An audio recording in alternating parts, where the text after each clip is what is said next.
Hey guys, this week's podcast brought to you by highspots.tv, on-demand wrestling, whenever you want to watch it. Plus, the Wrestle Reunion, WrestleMania weekend, March 30th, 31st, and April 1st, the world's biggest wrestling convention, including a live $5 wrestling comedy show with me and Marty DeRosa Saturday night after the Hall of Fame. WrestleReunion.com for more information, but now, enjoy the show. This is The Art of Wrestling with professional wrestler Colt Cabana.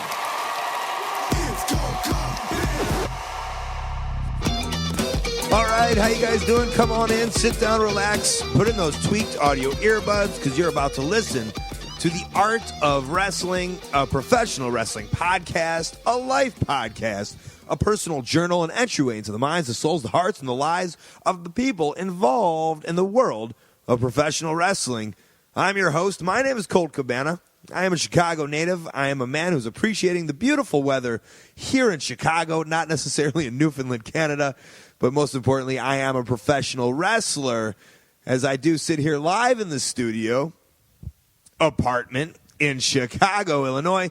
Before we go any further, this is a fan-supported and listener-supported podcast supported by people just like you. We do give it to you free of charge every single Thursday on WeLoveColt.com and on iTunes. Let me tell you, I enjoy giving it to you for free. I do not ask that you give anything that you cannot give. It is my gift to you, no problem. If you do want to support, you can go on iTunes, leave a review, 5 stars, just say some words in there. Anything helps because it helps review and it helps get some eyes and some ears on the podcast in that iTunes world. Also, tell a friend. Let somebody know what's going on. Let somebody know what we're doing over here. I think it's a really special podcast. Very proud of it, obviously. I've been doing it for 86 weeks now. And spread the word. If you do have a couple bucks and you like that I'm doing this, that I do it free of charge, pro boner, you can head over to coltmerch.com where I have t-shirts, buttons, pictures, posters, DVDs, and much more. I'll tell you a little bit about something I have. I have a poster, stick figure. It's one of my favorite art that I've ever had to sell. Stick figure poster, and it's also a t-shirt. It's drawn by the very talented Jill Thompson, who Fairy Godmother and Beast of Burden. And I want to tell you a little bit more. Jill Thompson has a brand new book that she has illustrated for, and it's all wrestling related because Tommy Dreamer's wife, Beulah McGillicuddy, yes, Beulah McGillicuddy, she wrote it. Jill Thompson illustrated it. It's called Gertrude the Great. It's at getgertrude.com. That's where you can find Jill's awesomely illustrated book done by Beulah McGillicuddy. And if you want more stuff at my store, again, that's coltmerch.com. Tyson Kidd was my guest this week. Tyson Kidd, one of the most underrated professional wrestlers in all of professional wrestling at the moment, and maybe even the history when it's all probably said and done. Sat down with him at his house with his cats, his disgusting cats. Oh, I hate cats, only because I'm allergic. If I wasn't allergic, I would probably love them. But I do love Tyson, formerly TJ, a guy who has traveled all over the world to finally get where he has gotten. Former WWE Tag Team Champion and just a workhorse, a work rate animal, a guy who is in such ring shape, it's crazy. And one of my good friends, so it was fun to sit down and talk to him. I was in New York, though, this past weekend, and I was on a show with what was supposed to be Matt Hardy and Sid, and I even said it on the podcast, but Sid decided to no-show. And one of the promoters, Pat Buck, got in the middle of the ring, and he called up Sid, and he, in front of everyone, left a voicemail telling him what a jerk he was for not getting on the flight, not coming to the show, and he held up the microphone and the phone, and the whole crowd then booed, which was a lot of fun.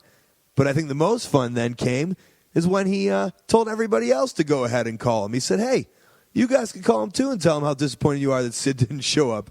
Then he gave his phone number out on the show, on the PWS show. And so right now I have Sid's phone number. And, hey, I'm one of those people too. So I said, hey, we might as well give him a call and ask him why he wasn't on, right? So here we go. Going to fire it up. And just like Pat Buck asked, gave out his number, I think I'm going to give old Sidski a ringski.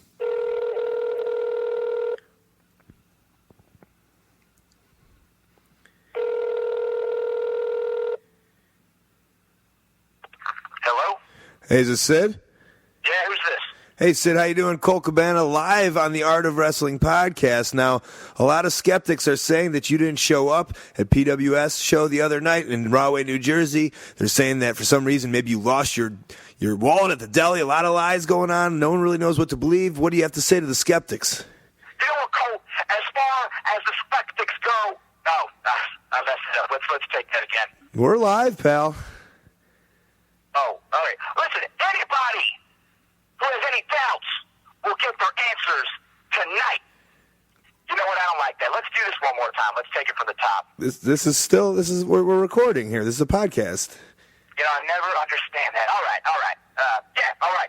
Good. Well, you didn't answer the question. I mean, what's the story, Sid? You know what? I got to go play some softball, and I don't have time right now to deal with this. So you have no answers then? I don't have a wallet. All right, I got to go. So while I was in New York, it was not just professional wrestling. I took in a couple different adventures, although PWS was a great show. Very diverse, a very different locker room full of a lot of different fun characters. And I thought it was a very successful show, despite, Psycho Sid no-showing. That's his fault. He missed out. Thursday night, I performed at the very famous UCB, Upright Citizens Brigade Theater.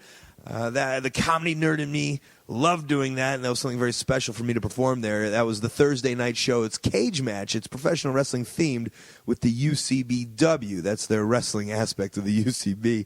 And then Wednesday, I was a special guest on the Chris Gethard show, which is on MNN Public Access TV, but it's also streams live on, I believe, Ustream, and it's a podcast on iTunes. And please go back and watch that. It was an hour show. It was, I believe, titled The Culture Show with Colt Cabana. It's on the Chris Gethard show, his podcast. It's very fun. It's very different. It's very out there. And become a fan of his, just like you became a fan of Stu's and became a fan of all these guys, that I talked to.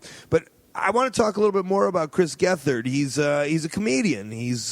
And I feel that we have very parallel lives. He had been, chipping away at the UCB Theater and the New York scene and comedy for 10 years and finally got his big break on Comedy Central on a show called Big Lake. It was produced by Will Ferrell and Adam McKay and starred Horatio Sands and Chris Parnell. And this nobody was all of a sudden going to, come to this somebody on Comedy Central, get his big break out of left field, and his path was going to take off. And unfortunately, it was, I think, 6 episodes. It didn't last very long. A lot of you guys probably don't even remember the show. And, right, a guy like him, that's it. You're supposed to quit, right? And no, he's starting this kind of underground movement with the Chris Gethard show, and he's doing his own thing, and he has this fun little internet following. And it speaks to me kind of in the same vein of my career. And what Chris does, I think, is very special. And I remember he was on a show called Bullseye with Jesse Thorne, which I'm a big fan of also. I recommend finding that on iTunes. And he told a story of how he brought out a fan to UCB in New York, and I don't remember where the fan was, but it's just somebody that wasn't able to experience these experiences that they had in life before, and it spoke to me because he was able to do that, and he did it, and I think to myself, well, I'm able to do that. That seems like a lot of fun. We have a little community here. Why don't I give out? And I always think, I do charitable things that I've worked with the Special Olympics for, and I've given back, and I do what I can, but I want to be able to kind of give back to the people I know, and that's you guys. And so I've paired together. Listen to this. I'm doing something here. We're making something happen based off of the success. I'm not saying I'm a rich man by any means, but and I'm not saying I'm doing decent. But I am doing okay. But I collect all these miles from flying all over the place, and with the Colt merch and you guys supporting, I've been able to make a couple bucks, and I want to give back, and I don't want to give back to anybody I don't know or whatever. I want to give it in the community. So I reached out to Chikara, and me and Chikara are together going to pair with this because they're going to give the free tickets, and they're going to be supportive. We're going to do a special, I don't know, I don't want to make a big deal out of it. This is for you guys, and it's a free wrestling trip. And here's the details real quick. We'll announce it right here. I'll announce it. Basically, I want to, are you somebody who's listened to the podcast, who has followed independent wrestling? Are you somebody who has heard about all these names and read on the internet but just have no access to it? I want to fly you to the Chikara pay-per-view, and I want you to watch the show. I want you to sit behind my gimmick table, and I want you to sell gimmicks with me, and I want you to hang out with the locker room, and I want you to be a part of professional wrestling. I want to bring you in. I want you to have a good time. So the details are you got to be 18 to, 26-ish, right? I want this to be a young person, but you have to be old enough that I don't have to have your mother or father to sign off to this. And I'm gonna bring you out. I'm gonna pay for your travel. I'm gonna pay for your hotel. I'm gonna get you to the show. I'm gonna buy. Chikara's gonna buy your tickets, and we're gonna give you the greatest.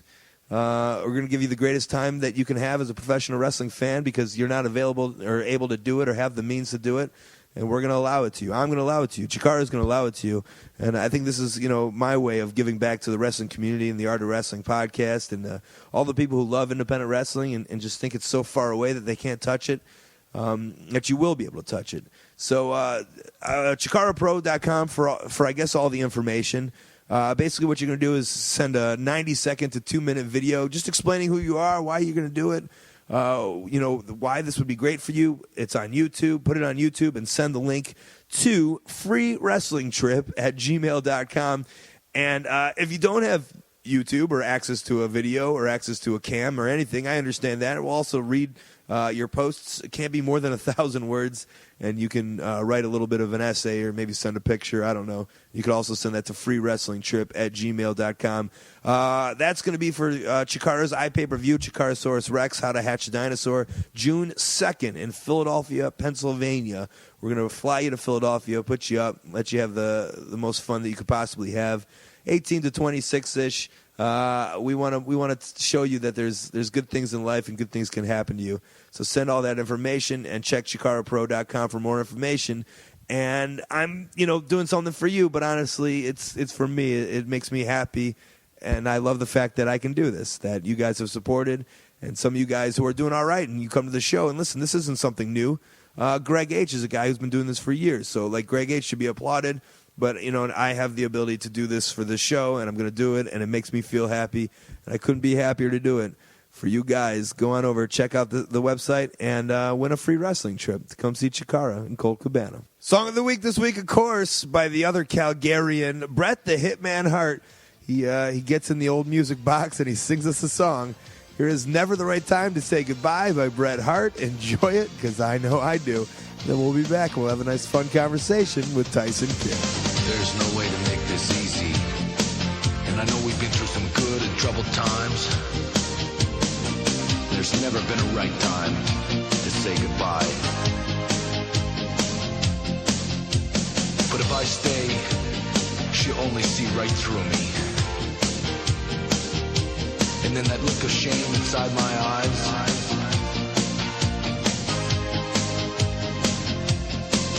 so I'd rather turn away, because things you're gonna say will break her heart and make her cry.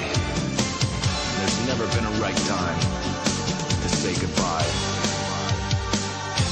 To say goodbye.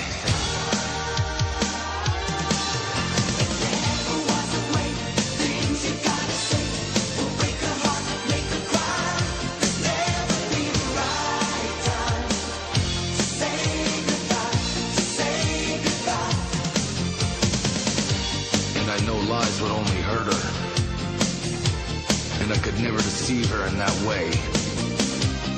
But either way, she'll end up crying, and I'd sooner walk away and let her love again.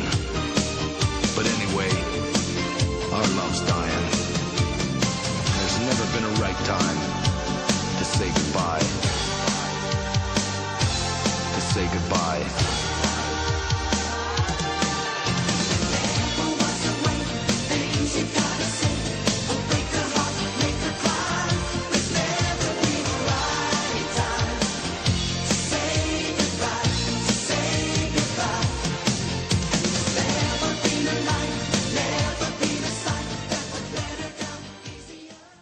Promotional consideration paid for by the following. Hey guys, each week we bring you the Art of Wrestling podcast absolutely free of charge. We're able to do that because of our supporters and sponsors, so please take a second, go on over and check these guys out.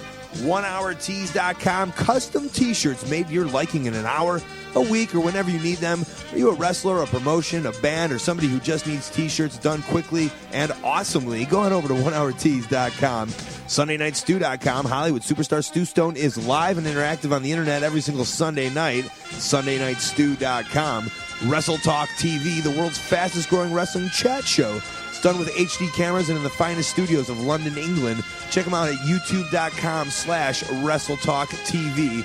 MellowWebDesign.com. Fast, friendly, affordable website design over at MellowWebDesign.com.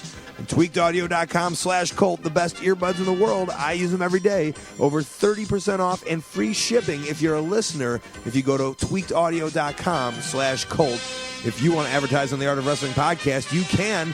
Just send an email over to coltwrestling@gmail.com. Subject, advertising. Thanks. These fucking things. They're great. This guy just been at the vet all day, or all last week. So I might die during this thing. Oh, you're allergic to cats. Here with Tyson, kid. Hey, buddy.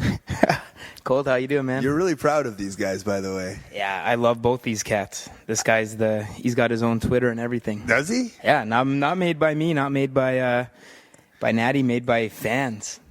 Really? He's a lot more over than me. I've seen fans in the.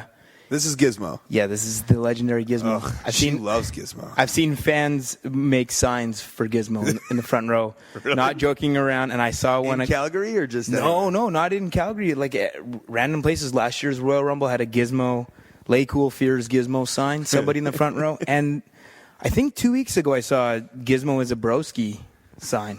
And I mean, unless they mean Gizmo from Gremlins, but I'm pretty sure they mean this Gizmo. Sure. You got another one, right? Yeah, Charlotte. She's a little black cat that we rescued from. Because Gizmo needed a friend? Yeah, Gizmo, we were on the road so much, and I think he was getting lonely. Whenever we'd come home, he's like, I mean, he still is like that, but he just had to be attached to us. When did you get this thing? Well, the story is it's actually Brooke Adams, Miss Taskmaster? Taskmaster? I don't know. Taskmaster? Yes, she's the Taskmaster. She's the Taskmaster. I don't know. When she was Tessmacher? I believe. Okay, we'll say that. Yeah, Miss Tessmacher. She, this was her cat, and I guess her boyfriend at the time when she moved to Florida didn't, he's kind of like the Colt way. He didn't like cats. So then she stayed at our house the first night. She couldn't get her keys to her apartment and said, he slept in our room that night, and she said we could try him out for 2 weeks. If we didn't like him, give him back. Oh, that's a good way. It's kind of like the Total Gym. Right. Yeah. Money back guarantee. So, I mean, we've had him ever since. So, 4 years. If only you had Chuck Norris also. Yeah. If only Chuck Norris could just come to your house for 2 weeks. Imagine. Hang out and get rid. Imagine. If anything's possible with Chuck Norris, gives you that endorsement, you can do anything. Yeah. Were you around? So wait. So you were hanging around WWF guys a little bit then. When did Chuck Norris enforce for Jeff Jarrett? Were you hanging around then? Yeah, I was around 94. Were you? Survivor Series 94, right? I wasn't there for that, but I was around the family at the time, yeah. Were you? Okay, yeah, let's talk about you wrestling at like 10 on a WWF show? No. Yeah, I was 16. You were 16? Yeah, Harry was 11. I think we talked about this one with Harry. Okay. Did I talk about that? I think so, but I mean, So you had a dark match. Yeah, it was a live event, and Davey Boy had come up to us one day, to Harry and I, and said, hey, I'm going to get you guys a match on the house show coming up at the Saddle Dome. And we're like... What's the Saddle Dome, Calgary? The Saddle Dome's, the arena in Calgary, yeah. And I was like, of course, we're going to say yeah, but, you think, okay, this is one of those, definitely, if it's too good to be true, it's not going to happen type situation. So then next thing you know, Carl DeMarco, who's the president of WWE Canada at the time, I like how you said WWE. WWF. If it's at the time, if it's at the time, it's WWF Canada. Right. So he calls. He always liked Teddy Hart, and he called him up and said, "Hey, I've known him for 21 years, so you have to." So he calls him up and said, "Hey, you guys are doing this tag match." So it kind of turned to a tag, and then when he kind of got the call was, I guess, when it was basically confirmed, because he booked the Canada shows as far as I know. And then we knew about, confirmed probably about 4 or 5 weeks in advance, and we just go practice this match.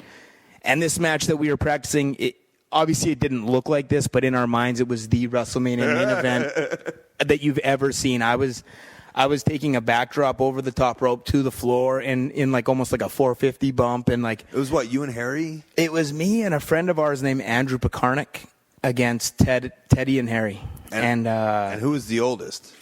the oldest would be Teddy, and then me. At what, 17? No, he was he's a few months older than me. He was 16 as well. And so we're just all kids sitting there, coming up with this whatever we could possibly do that made no sense or probably didn't even look right, but we're just trying to do whatever. Hey, let's try this. And on that backdrop spot, I was like, hey Ted, I bet when we do it, I could probably hit that barrier.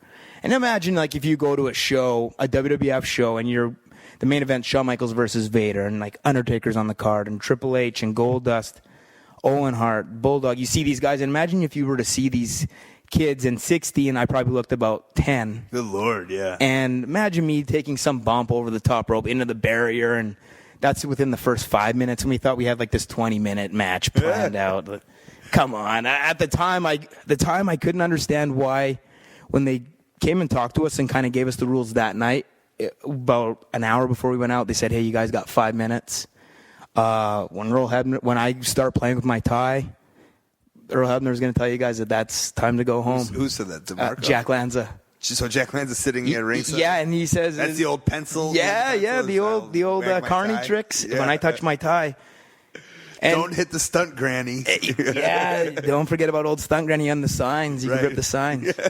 And but it was weird. He didn't really even get our attention. He wasn't like, hey guys, listen up. He sat across from us and he just started saying these rules, and we're like so nervous. We're sitting in the locker room with all these guys. And then I said, hey Ted, I think he's talking to us. Like, not in a disrespectful way, just total oblivion. And next thing you know, he said, no, 2 guys on the floor at the same time. And I was like, oh, we have this dive spot and we have this. He said, no fighting on the floor at all, 5 minutes. And all of a sudden, our world's like come crashing down in terms of we're not pros. We can't just, go in there and kind of wing it by any means. We've been practicing this match for a month and a half every day after school. And who's like the ringleader in there practicing? Is somebody like... Or you guys just practice? You just made it all up on yourself, or? Yeah, it was us, watching a bunch of tapes, and then kind of taking a little bit from here and a little bit from there, and kind of figuring out what we thought we could do. And I remember we showed Davey a few of our spots, a few things. We would never show them the full, and we, he thought we were doing some really cool athletic stuff. Sure, but it was. We went earlier in the day and had gone over it with the ropes really loose, and we did this match in like. I think we timed it one time, and it was something like 18 minutes. But in your head, you assume that like you're going to get this 18 minutes, you're going to win them over. Are they going to sign you? Do you think they're going to sign you? No, I'm going to finish school, then they'll sign me for sure. I have another year of high school, then I'm signed. Oh my God, it's crazy. It's so hard to play out. It played out. We had 5 minutes. I'm in the ring with Ted. Earl Hebner's telling me he's getting the signal. It's time to go. It's time to go. We're nervous, dry mouth as hell, can't talk. I'm like, hey, Ted, I think we got to go. And Ted just in the zone, and he just going to the next thing and the next thing and the next thing. I'm going along with it, but I'm like, Ted. And finally, Earl Hebner he says, if you guys don't finish right now, I'm going to end this match, and we're all going to look like idiots. And I'm like, Ted. And he kind of snaps out of it, and then he's like, what? I said, we have to go. And he goes, oh, okay. Tags Harry, sets me up. So now we're kids. Okay, here's our finish. He sets me up on the top rope. He tags Harry. He superplexes me up the top, and Harry headbutts me off the top. So like Power and Glory meets the Bulldogs, kind of. Right. Harry's 11 years old doing this top rope headbutt. He probably looked as old as me, and I'm, 16 looking about 10 or maybe 11, Right. Oh, my God. And then in the end, Davey and those, they seemed happy with it. And well, is no one getting mad? Is no one going to get mad at you because Davey is absolutely. There's a story to that. So we're in the back, and we did the superplex, both guys off the top. Now, Ted is like selling his neck that he hit his head, but Harry's mom is worried about me because we did these 2 back suplex spots, and I got confused with them because I thought we were finishing sooner. So on one, I tried to do a full moonsault bump, backflip bump. And Ted was thinking we were just doing the normal one. So that was straight on my head. And then Ted went to do the other one. I'm thinking the other one, different page. You were at minute 14. Yeah, and right? he was still back at minute 10, and then right on my head, 2 in a row. So now he's selling his head after the superplex. So Harry's mom's mad about that. And there's a picture in the newspaper of perfectly me landing on my head in the suplex. Oh. And Barry Windham was the stalker at the time, and his finish was a superplex. And he comes into this room, and this is like, if you know Teddy Hart, which you do, this is classic Teddy Hart.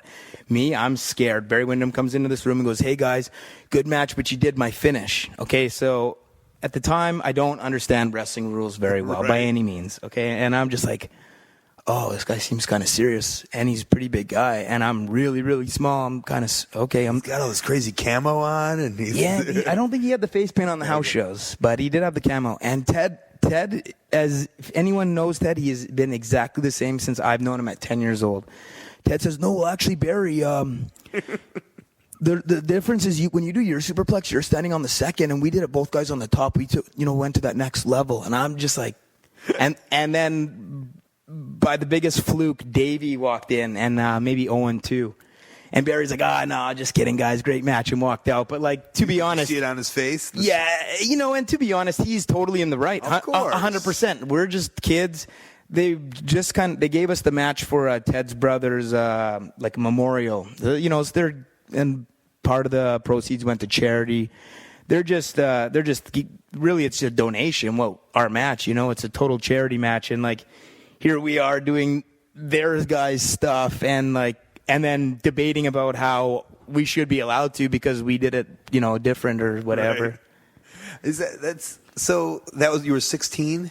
Yeah. And when did you get signed to WWE? 26. So 10 years, I know we've talked about that a little bit, but just the fact that you have your 10 years later to get signed and you're still a young dude at 26. Yeah. Back then, 26 it was. 10 years, in between. Yeah, it's true. Like for me, and obviously I've grown and gotten smarter, but at the time I'm thinking, okay, I did this match at 16, 8. Okay, I understand you probably ought to be 18 though, and I have, maybe Davey, these guys, Brad, and then the next year was the Montreal thing and all. And even then, I'm just thinking, whatever. I still like WWF. And then 18, now it turns 1999, Stampede Wrestling did like a restart where now they're started in Calgary. And they have a TV deal in 99, 2000. They have a TV deal. So at the time, I'm on those shows. I mean, not all of them, but I'm on, enough of them. And I'm thinking this is, I'm 19 years old and I'm thinking this stuff's pretty cool. And I'm starting to learn at that time. I'm getting smarter. I know that I have to respect everybody. Not that I didn't before, but now I'm understanding all the rules. You know what I mean? And I'm in there actually wrestling adults, full-grown adults now. And that'll at a young age, at 16, 16 is when I actually went to the dungeon for the first time. I actually wrestled that WWF match before we actually trained with Bruce and Ross Hart. So once I started training with them, which was right after that, that's when I had the smarts, not really beaten into me, but you're getting thrown around on that dungeon mat by 300-pound guys. You start to realize, oh, wait a minute, I'm just a dumb kid. So you weren't in the fake school that those guys, so Ross, there's so many Harts, I get so confused. Oh, yeah. So Ross and Bruce had that legit training camp at the dungeon. Okay. Smith ran which is the one Bizarro one in Toronto. Yeah. Or outside Cambridge, Ontario. Storm go to? And Lance went to one that Keith attached his name to in Okotoks with Jericho went there but you were in the basement. Yeah. And 3 times a week. Yeah, I'd go to school and I'd after school on Wednesdays take the bus up there straight from school.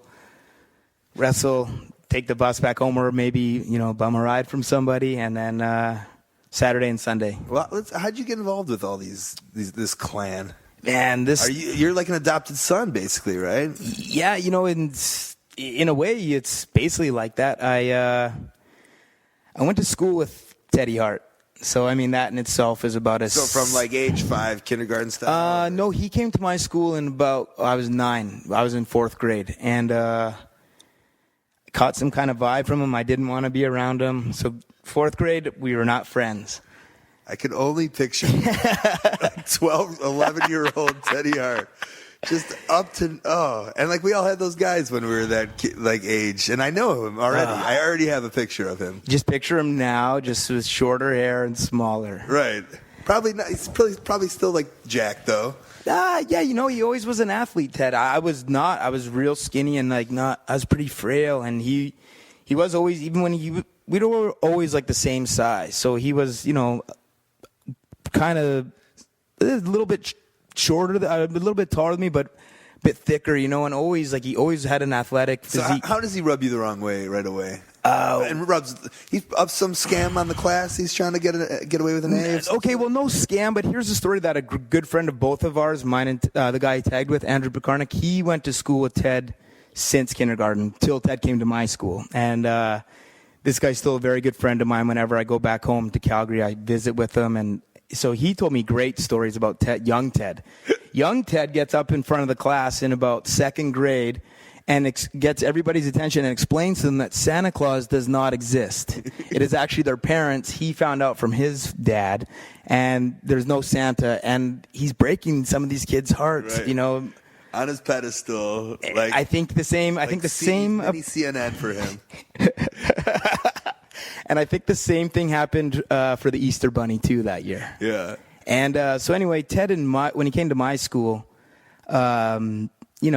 he's mouthy. So am I, too. But some reason, maybe also because he was a good athlete and just kind of rubbed me the wrong way. But fifth grade, now we're in the same class, and our desks are all put together in like squares, like two desks beside each other facing two desks. Mm-hmm. And that's the way the teacher, for some reason, has this setup. And Ted and I had a mutual friend, so like we're both in the same little block.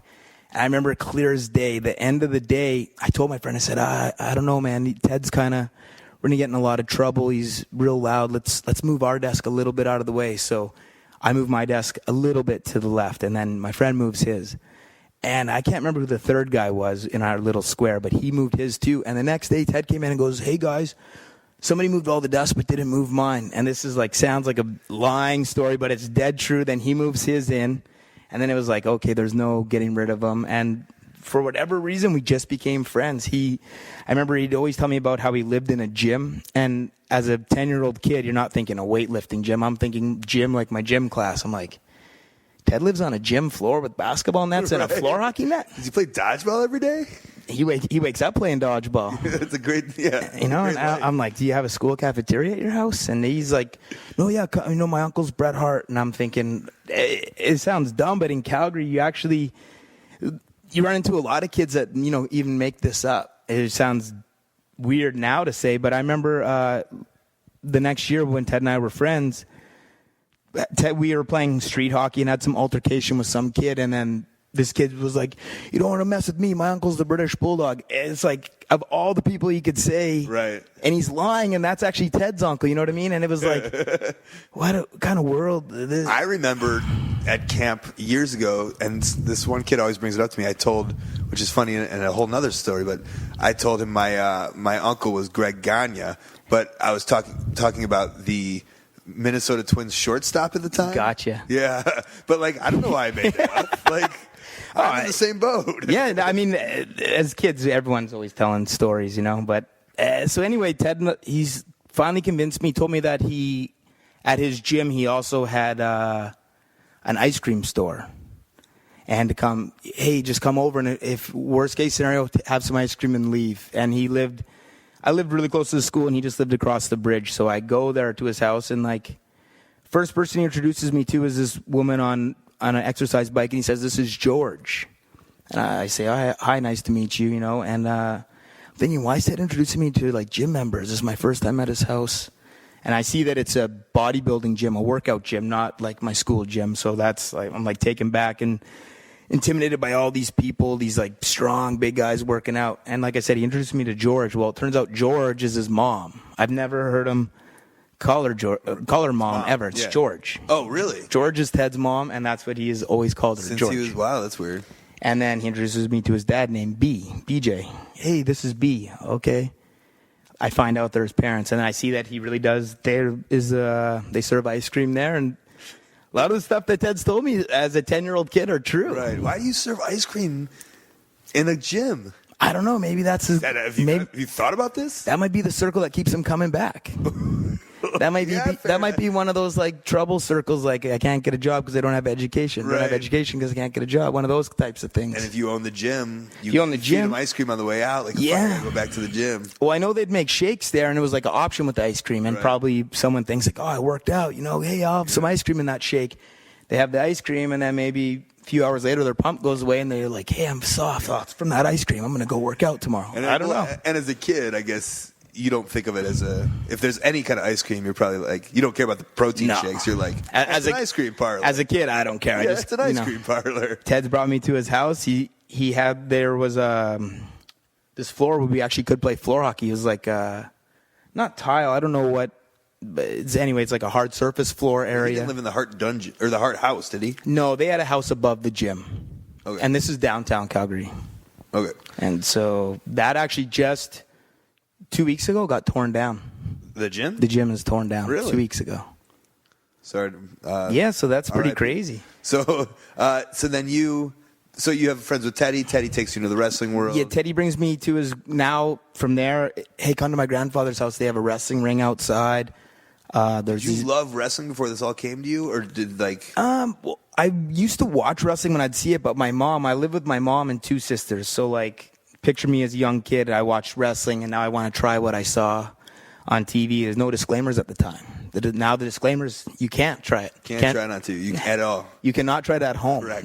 You can't. The disclaimer will stop you, but at the time, no disclaimer. Right. So I would see it, and I'd want to try it, and my sisters are both younger, so I could kind of do some moves on them. And then my mom shut that down fast. I was not allowed to watch wrestling, so I'd sneak over, and if my mom wasn't home or I was with my cousins, I'd watch wrestling. But I couldn't figure out at the time, as a kid, I couldn't figure out what time it was on. And like I said, I wasn't allowed to watch, so if I got caught, I'd be in trouble. Imagine the difference between like now with DVRs and internet. Oh, yeah. Even YouTube to watch wrestling as a child. Because, you never, you had to go to I had the paper, and you had to look up the TV week. Yes. And the bars going across, what time, what stuff was at. Oh, and, my mom would always have the TV guide, like Friday newspaper or whatever, and you look through it. And I'd look through to find wrestling, be like, oh, is my mom going to be home at this time? And I'm looking, and it's like, oh, yeah, this is, in 5 days. And now, exactly like you're saying, even for me now, awesome. I watch YouTube. That's how I find a match will pop in my head that I can vaguely remember, and I'll pop it into YouTube, and there it is. And as a kid, we were like, that's what's going to happen in the future. And now it is the future. We could do that. Now we live in the future. Yeah, I wonder if I hope kids are taking advantage like that. I don't know if does it make us age us? What's that? Does that age us? Explaining I'm saying, maybe we're better fans for our devotion. How crazy we had to be to just watch one shitty night of Saturday Night Wrestling. Oh my God! And did you have horrible it wasn't WWF there, was it Calgary Wrestling? No, we this time there was Stampede and WWF was on. Stampede on the same level as WWF, or were you all even? So let's say as a 6-year-old or 8-year-old kid, were you always like, ooh, I know that WWF's better? I think their presentation was better, but at the time, Stampede was hot in Calgary, towards 86, 87, 88, and then 89 was its last year.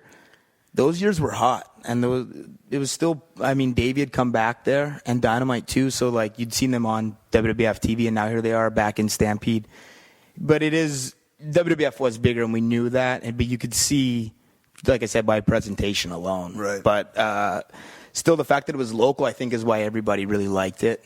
And then it would be on Saturday. It would be one would follow the other. It'd be Stampede, then WWF. Oh, really? Yeah. So you can compare. And it would be on the thing. Pretty sure it's on the same channel. It'd be one and the next. Oh wow! So you shut down the dungeon.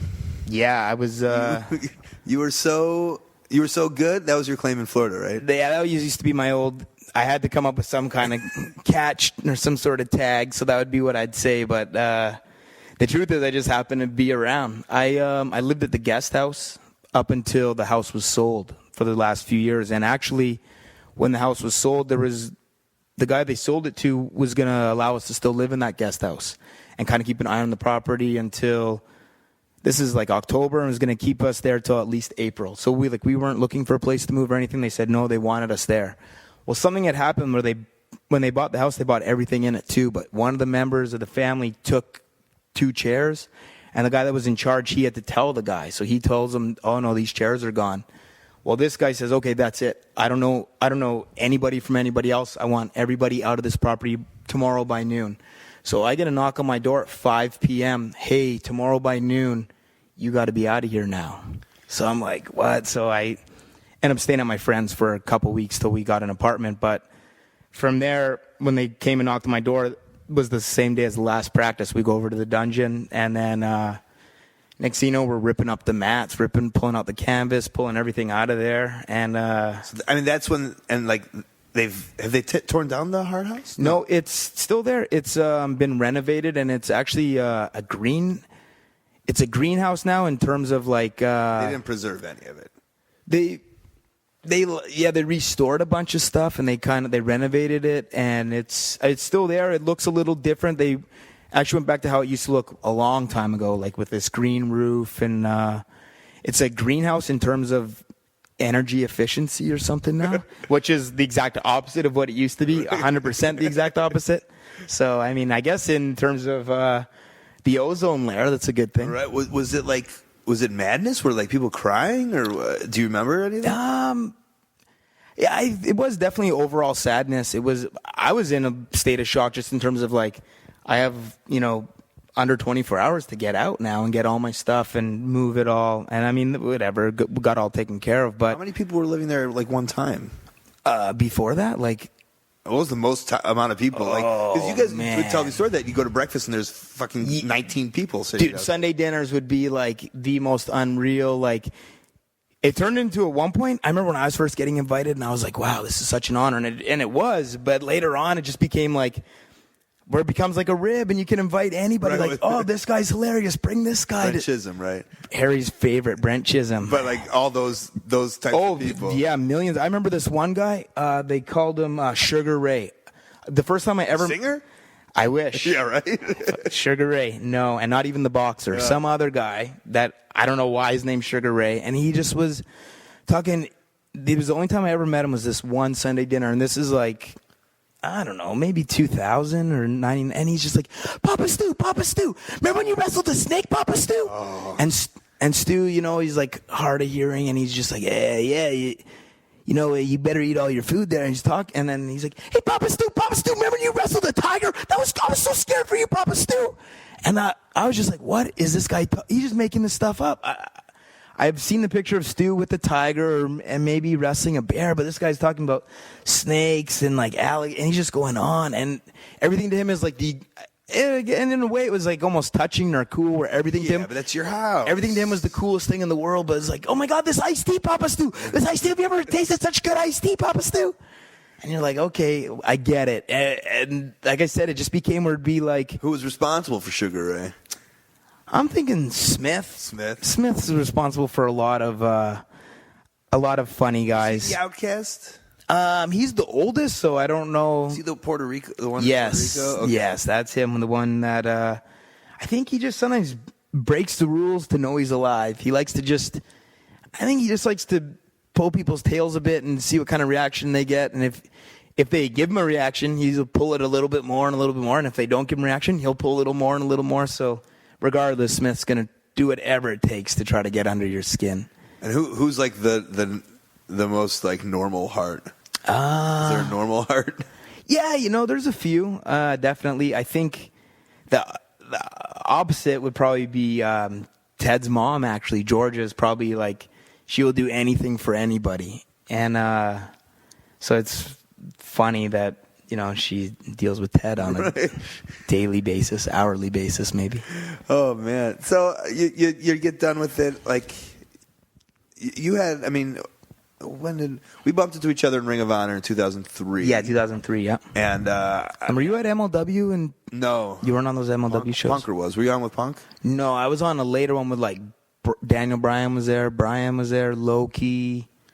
M-Dog? Was he there? Yep, M-Dog was there. Yeah. Yes, sir, he was. Yeah, my man. But like, so you had this whole, storied career before you got to WWE. You were a road traveler, And like, and even when you got signed, just like me, we were stuck in purgatory, I like to call it.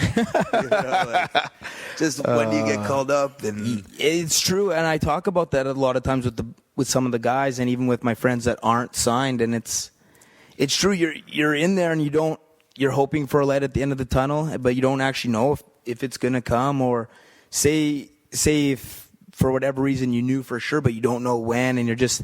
Every day you're kind of wondering, like, okay, well, should I do something real crazy today, or should I just like keep going? Like, if my stuff's pretty steady, should I just keep going pretty steady and eventually I'll catch a break, or do I just like flip a total 180 and try something totally nuts and off the wall, and then all of a sudden that catches and I'm on the road the next week? Right. And you don't. It's great that you say that. Like you never such know. A thing that goes through my head even today. Like I'm like, if I was to go back, like maybe I'd just be like, I don't give a fuck and do something. But then I'm like, my plan was slow and steady. Your plan was that too, I think. Yeah, no, absolutely. Yeah. My plan was just because you had to eventually realize. And I think it's because it's the same thing as what you're saying is like I'd known of you for a long time before I ever met you, Colt Cabana. I'd heard of you. I'd seen your work. And you know that you got signed finally by being what you'd done and the body of work you'd put out. And it was a slow and steady. Yeah. It was 10 years of wrestling before. Exactly. 8 years, and you had Punk before you, and I had my guys, and you just are kind of like, okay, why would I change anything so drastically now? Sure, little things here and there, maybe pointers by whoever, or maybe someone sees a different direction or whatever in a small way, but you're not thinking, okay, well, this is what got me here, so now I'm going to throw all this away and be total 180 and be like, hey, I'm going to try like a boogeyman type character all of a sudden. Well, let's talk. Who have we seen that has done that?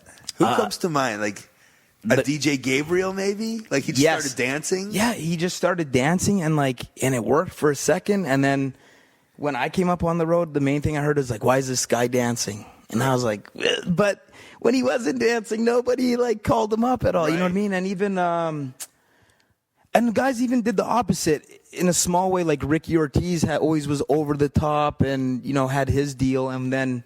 But I think that was case in point of the agent. They really got in his head. That's true. And I think that happens to a lot. And he tried to be very serious and that's fine. But I don't think that was his style and that wasn't his niche. You know what I mean? Right. And then next, he's gone. Who are some guys that just flip the switch? Flip the switch. I'm trying to think. In terms of like their work or just their overall mentality and went nuts? Because that could be a lot of guys. Do we have them? Johnny Curtis? Yeah. But then now I could call him up. But now he's putting that on. I haven't been watching. It's not on TV in America, but it's on TV in South America. You guys are South America and in my homeland of Canada. But is he doing Crazy Kurt? Yeah, he's Crazy Kurt, and it is amazing. And the best part is like over time, that's him. Right. Like earlier when I first met Johnny Curtis was. And not that he's not now, but he's like the nicest, most humble, just loves wrestling. Just straight by the book guy. Right. And then he like started acting this crazy character, almost like a Brian Pillman type kind of thing. And like he's still the same guy, but he's become this guy in a way. And his stuff on TV is great. Or like when I watch it on the monitor or whatever, it's amazing. I love it. Yeah. Well, I've seen his tweets. Yeah, I didn't know if that was portraying with the NXT. Yes, the tweets definitely portrayed it like what he has become in and out of the ring. Yeah. But you like the Harts? It was you, Harry, and Natty. Like were the Harts that were in developmental. Yeah. But like they got called up before. That was with Ted. When Teddy was signed, but you were there with them. Yeah, I'd love to know what was like what was going through your mind. Yeah, I mean, at the time I was thinking. So Teddy was signed, Natty and Harry, and then they all got called to OVW. Right. And they, Nova had called them up, Mike Bucci, and said, "Hey, we have this idea, this Hart Foundation idea." So now here I am, and I understand this. I understand the story, how it goes, and so they go to OVW, and now I'm fine. I already have friends and stuff here in Florida, but I'm like, okay. But that's supposed to be with you. These guys are going to go to TV, and then here I am. I'll just be on the road. And at that time, honestly, what I'm banking on in the back of my mind is hopefully it works, and then they kind of need a fourth body. You know what I mean? That's what I'm thinking at the time. Like, please, I don't want any of them to mess up. I'm thinking do really well. The opposite, do really well, and then keep like pushing away. Like, hey, we got this fourth guy that grew up with us as a kid and whatever. And they're the ultimate guys in the scummy business of wrestling. You would think they're the ultimate guys who would at least. If there's anyone to go to bat for you, it's your guys that you've known since you were kids. Definitely, right? Because even when at one point, Creative had an idea for Harry to team up with Kofi before they ever signed Teddy. And I was signed just waiting on my work visa. And when they called Harry up, he actually suggested, he said, well, why don't I tag with TJ? We've been a tag team for like 4 years now. If you're going to tag me up with somebody, why don't I tag with someone I'm really comfortable with, and we can work on whatever you want us to work on. The random Jamaican. And Harry had a point with, Harry and Kofi, I watched a couple of their OVW matches. It wasn't bad, but it's just like, if you're going to portray Harry as the third generation out of the Hart family and team up with, randomly, I guess, on his world travels, he ran into Kofi on the beaches of Jamaica and thought, you know what? I think this guy's going to be really good for me. Yeah, it would make a great early 90s movie, I think. I agree. It is like a real life, Rush Hour or something. Right, yeah. Rush Hour 4, Harry and Kofi on the beaches of Jamaica. You toured with New Japan, right? Yes. How many tours did you do? I did 5. So you did 5. But I want to know, you've had your ups and downs in the WWE, but you did the thing in WrestleMania. You've had all these awesome moments. I mean, do you look at them differently than your tours of Japan or your tours of Europe? Yeah, I think, for me, I was honored to go to Japan, and definitely New Japan, this Dynamite Kid had been there.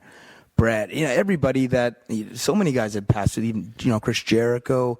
Definitely that was a stream almost. Calgary was. Yeah, there was a time where they were. In the early '80s, they were working together, and Liger and Cobra, Fujinami actually did a Stampede show before, so they definitely had a working arrangement before, and so when Ross Hart had actually hooked that up with Tokyo Joe for me to start training with him, and then to possibly get a tour. And then, it was like we were saying, I thought, hey, I was 16, I did this WWF match, I'm going to be signed pretty soon.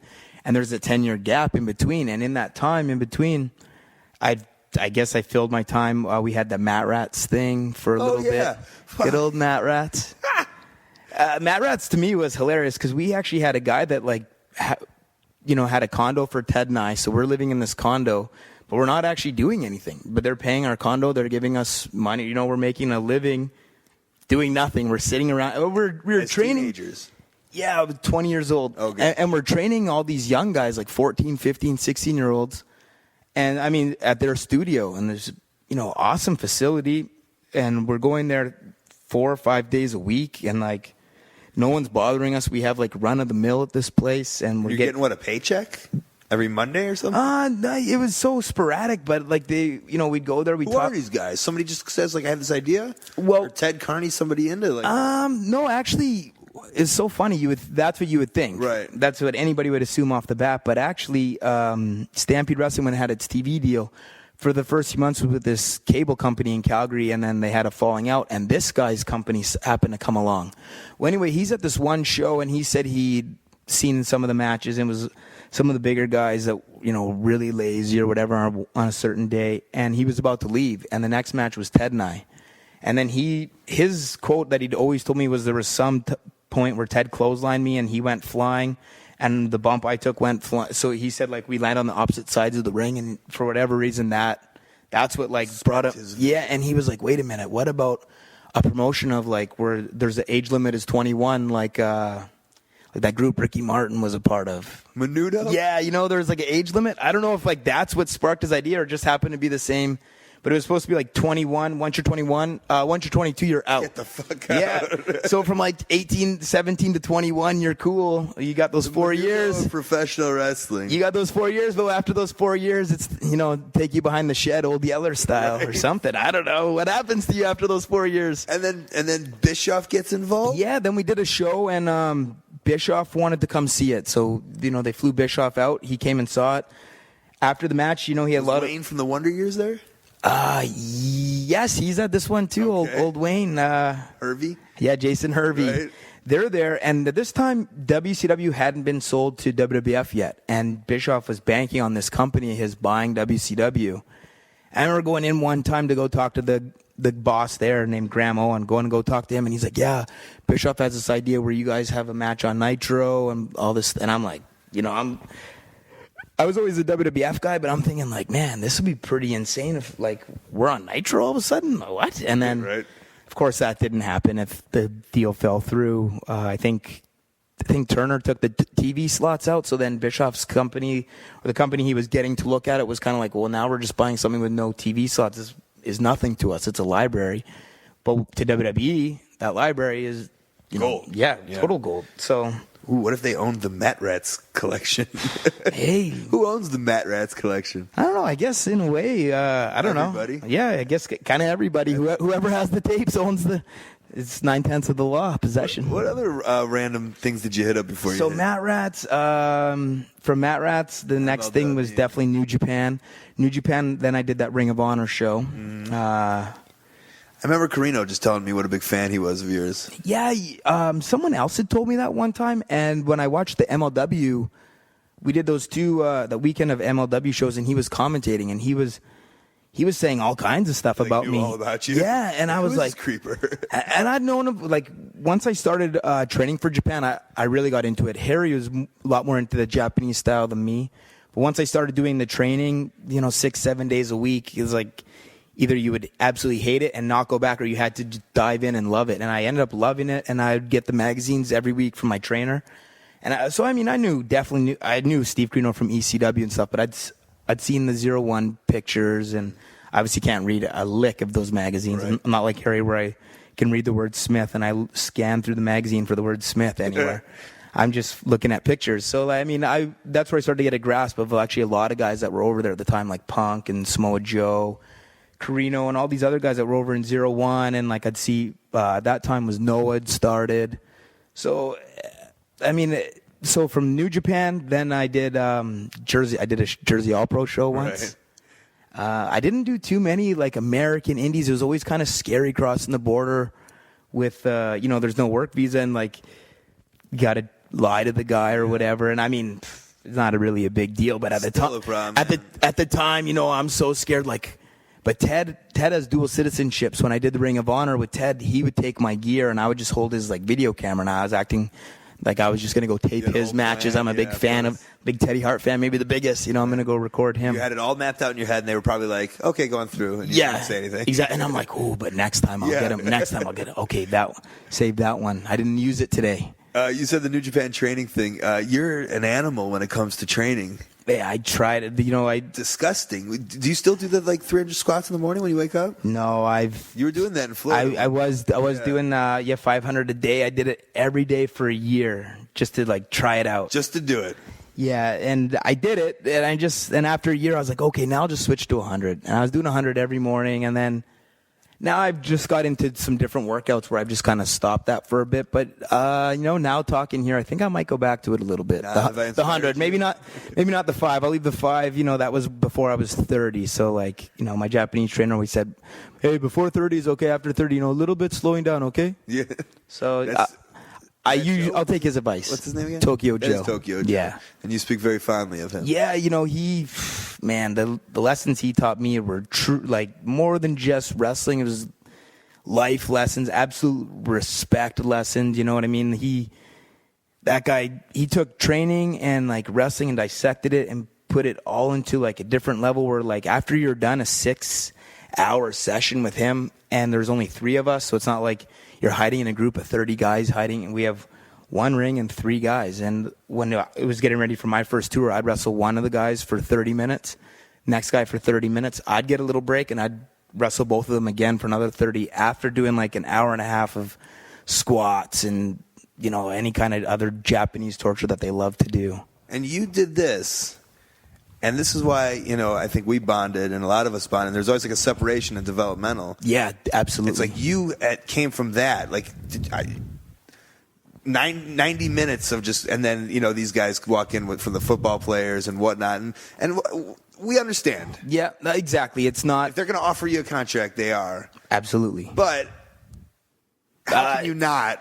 A little bit. Yeah, and you know what I think? And I don't think it's a bad thing. I think it's natural to feel that way, because if I didn't feel that way, or you didn't feel that way, or, other people part of our group who didn't, then you're not really having pride in what you do. Like, those hours I know were real. Those hours of training were real. There's nothing fake about, 300 squats holding a little dumb 10-pound weight in your hand, and then, all this other stuff, in boxing with these weights on your wrist for 15 minutes.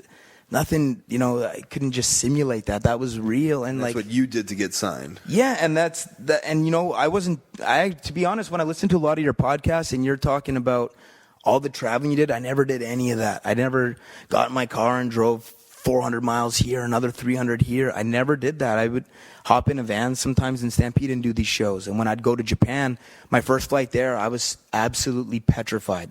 Once I got on the plane from Vancouver to Tokyo, there's no turning back. I'm on this plane. Hey, can you take me back to Vancouver? I'm kind of homesick already. I don't really want to go. That's a test. Do you actually want this? And to be signed out of a different world and come here without that kind of experience, or the kind of training I did, or your travel, that's how you know if you actually want this or not. And to me, we wouldn't be taking pride in what we do if there wasn't, as people, of course, we get over it. But if there wasn't that initial, hey, wait a minute, this guy definitely didn't do what I did to get here. They wouldn't feel the same if I went and put on a pair of football pads and a helmet and were trying to take their spot. They'd feel exactly the same way. So I think that's an absolutely natural human feeling. Yeah. Well, that's deep, man.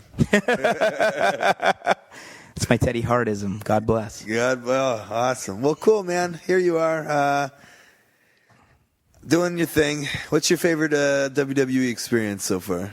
The biggest is clotheslining, Vince McMahon at WrestleMania. And when I got to the back, everyone's like, man, you nailed his head off the mat. It bounced a few times. And I was like, oh, really? I was like, I had to hit him hard in order to break my own fall. You know what I mean? And when I watched it back, I was like, oh, damn, I did nail him. But I think he was all right. He's tough. And I think, to be honest, the greatest experience, I've been able to wrestle a lot of guys that it sounds so dated to say grew up watching, but guys that truly influenced me, like a Shawn Michaels, Rey Mysterio. I've had a chance to wrestle these guys. And I think on the other flip side of that, the other fun part is wrestling guys that are my friends that I was wrestling in developmental.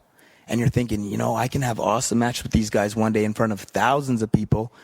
And I've had, like Trent Beretta, who I've wrestled a bunch of times, especially lately. And every time is so much fun and so creative and so different than the last time, that those are the experiences that I love.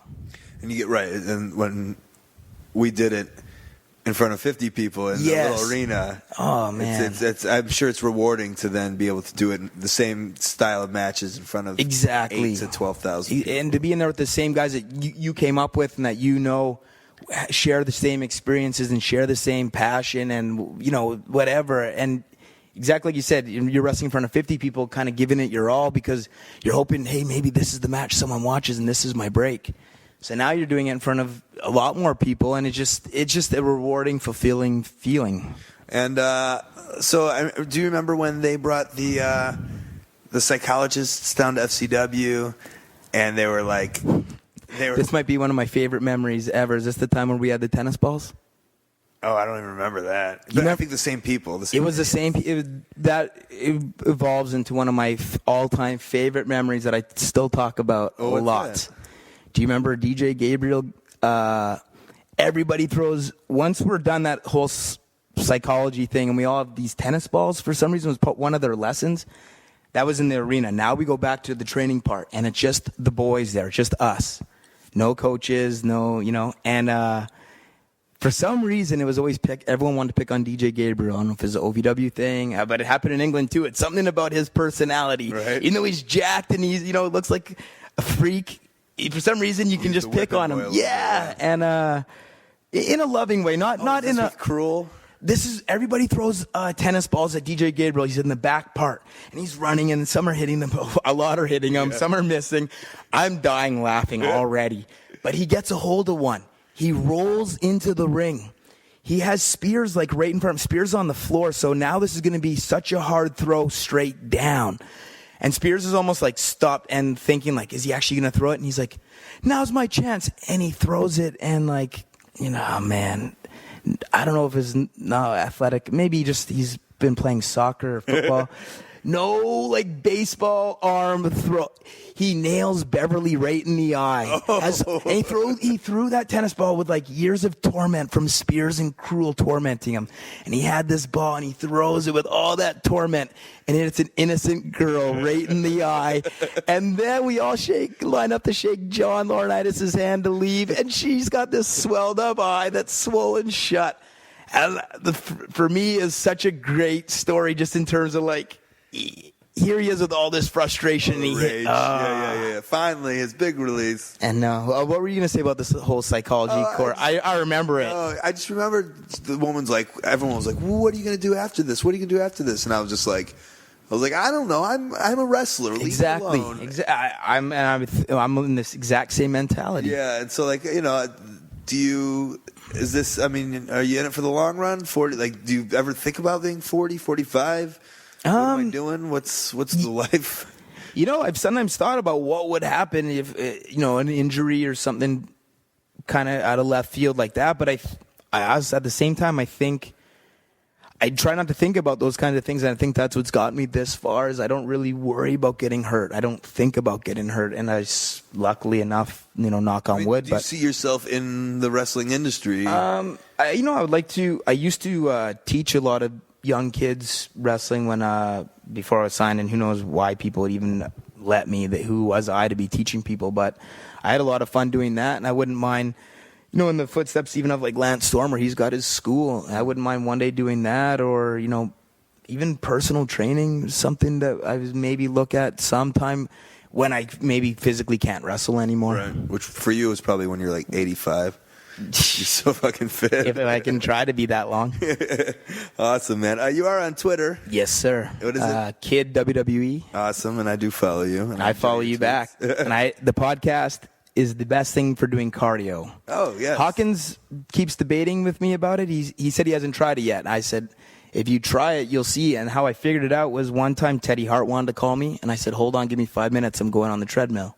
And he called me, and I talked throughout the whole time on the treadmill, and it goes way faster than listening to songs, where there's like that little pause between the songs. Sure. A song's only 3 minutes. And you know that. And you're like, okay, this song's kind of long. It's almost 5. Right. That'll knock off 5 out of my 45 minutes here. But if I listen to the podcast, and I know it's an hour, and if I'm going to do 30 minutes of cardio or 45, whatever, I know that the podcast is going to go longer, so I'm going to get through it before the podcast is done, and it just seems to go by way faster. I'm glad I can help. That's the key. I should start listening to my own podcast to get on the card. There you go. Hey, it'll work. I guarantee it. Thanks, bud. Thank you. All right, there he is, Tyson Kidd. I appreciate you letting me into your home, and I appreciate you coming on the podcast. A good friend of mine. Again, I believe an unbelievably underrated wrestler just in the world in general. And such a talented dude, and such a guy who loves professional wrestling. Great to have him on the podcast this week. That's it. Before we get out of here, though, let's get some plugs and upcoming events. All right, the best way you can support ColtMerch.com. T-shirts, buttons, pictures, posters, and DVDs. Please support the podcast over at ColtMerch.com. My Twitter, @Colt Cabana. Follow me. See who the next guest in the Art of Wrestling is going to be, what I have to say about the world of wrestling, or just in general, @Colt Cabana. My email, coltwrestling@gmail.com. It's a public email. Go on over and send me something. Maybe you're a promoter. You want to put me on your upcoming show, convention, movie, who knows. I'll do it. coltwrestling@gmail.com. I have a P.O. box. I love getting snail mail. Gotten some weird stuff lately. Always highly appreciated. That address is on the front of WeLoveColt.com. Every Monday night, myself and Marty DeRosa do a web series called Creative Has Nothing For You. Go to YouTube/HighSpots or CreativeHasNothingForYou.com. I got the Facebook, like it, AOW Podcast. We can talk about each episode each week.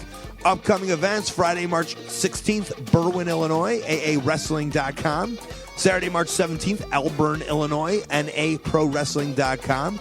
Saturday, March 24th, I'm going to be in London, England, doing a live podcast. And then Sunday, March 25th, back there in London, England. This is all for Progress Wrestling.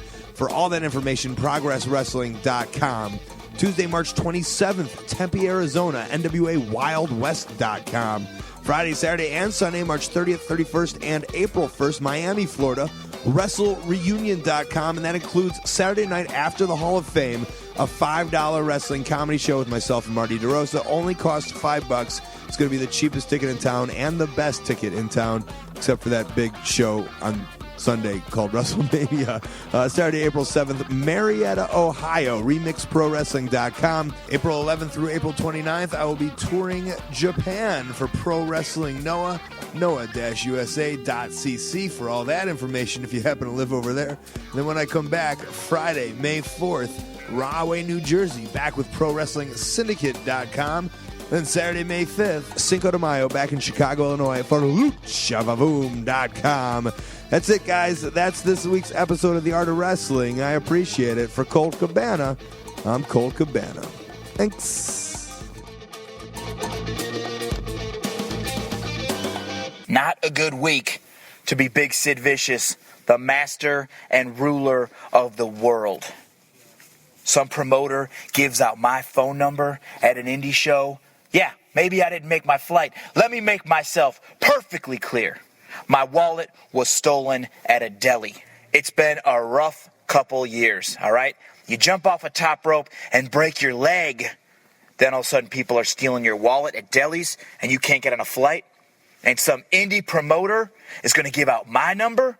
Listen, I'm waiting for John Laurinaitis to give me a call because I'm ready to make that big comeback. I've got this angle. Oh, I've got this angle. And all I got to do is talk to Johnny. He's the one who told me to jump off the second rope. He said, "Hey, Sid, it'll go great. Jump off the second rope. Kick Animal in the head. It'll be fantastic." Well, you know what? I jumped off the rope and I broke my damn leg.